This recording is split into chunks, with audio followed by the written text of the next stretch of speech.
Well, I appreciate it.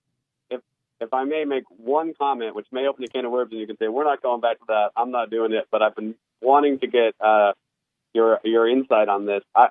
Going back to the Yasser Qadhi debacle, not your conversation, but the stuff that followed for 8 months after that. Were you doing shows for about 8 months, responding to Brandon House and a number of other people that were going on? Brandon House is still doing his thing about that, but okay, so, I and most other sane people later ignore him. So, right. I think one thing that was missed in that, and a lot of your talking back and forth, and a lot of his talking back and forth was, and I think this question will hopefully clear it up. So I'll ask it, and then I can get off and we can move on.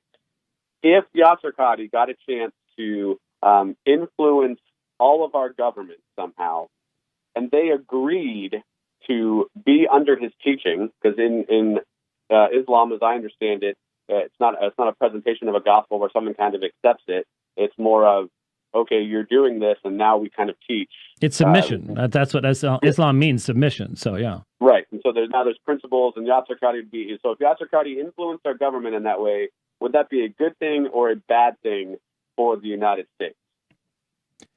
I'm not sure what you mean that this didn't come up, because it wasn't a part of the discussion, so I don't know why it would have come up. But obviously, I do not believe that the promotion of any concept of Islamic supremacy is going to be good for the church. And if it's not good for the church, it's not going to be good for the nation.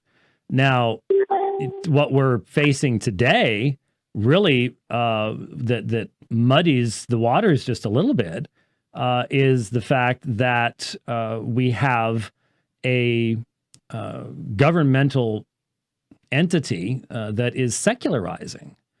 And so you could depersonalize that and step back a moment and say, well, what's better for a government to be influenced by? Someone who believes that there is a God who has revealed himself and that there are norms, or by an entire system that says that we're just all a cosmic accident and you end up with transgendered athletes winning all the women's competitions? I mean, you could argue that at least at the height of Islamic society in the past, you didn't have the kind of abject absurdity that we're experiencing today. So if you took that part out and just simply said, well, what's better, general theistic influences on government or evolutionary secular influences upon government? Obviously, any general theistic system is going to be better than none.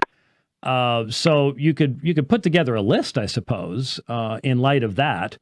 And from my perspective, at least in a theistic system where God has spoken, there is now a basis for a revelation from God that is called law, and that law would then help to hold a society together. One of my great concerns is we're heading for anarchy, because there's no basis for law or common, even a definition of common good in society when you really think through where secularism takes you, because we live in a random universe that has no purpose. So everything just simply becomes an exercise of power.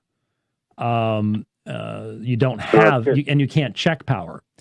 In historic, not in current Wahhabi, but in historic Sunni jurisprudence, there developed over time checks and balances. There had to. You couldn't have a government that didn't.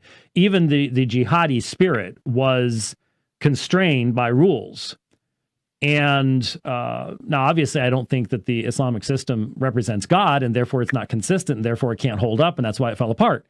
But the point is, just generally, you certainly can make an argument that a general theistic influence is going to at least be, in a sense, better than the absolute degradation that we're seeing today coming from secularism. Secularism is a faster working poison than a false theism. We want the true God to be proclaimed. We want his truth to be proclaimed. but you were sort of putting it in a nebulous what if situation that's at least requires that kind of response. I thought you did a fantastic job of working through the different biblical texts, kind of dismantling the idea that it was some sort of liberal interfaith dialogue. I mean, that was just complete 100% misunderstanding on their part, and I didn't think they addressed it. And when I say they, I just mean the collective, your opposition in that. But I since I'm speaking to you, and I've communicated a little bit with them, that I thought the one point that was missed, and you covered it, but I didn't think you covered it in a way that was as thorough as you just did in those few minutes. And so again, you could disagree with me there, but from my following was the ideology that went with somebody like Yasir Qadhi, and how it might be seen as influential or you promoting some of his ideas.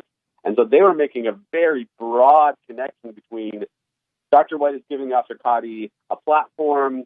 Everything associated with Yasir Qadhi is terrible, and so therefore Dr. White shouldn't do this. Yeah. And it was partly theology and partly ideology, political ideology. All right. That went with that. So your distinction was great. Okay. So I appreciate it. Thank you so much. All right. Thanks, Tim. Thanks for your call.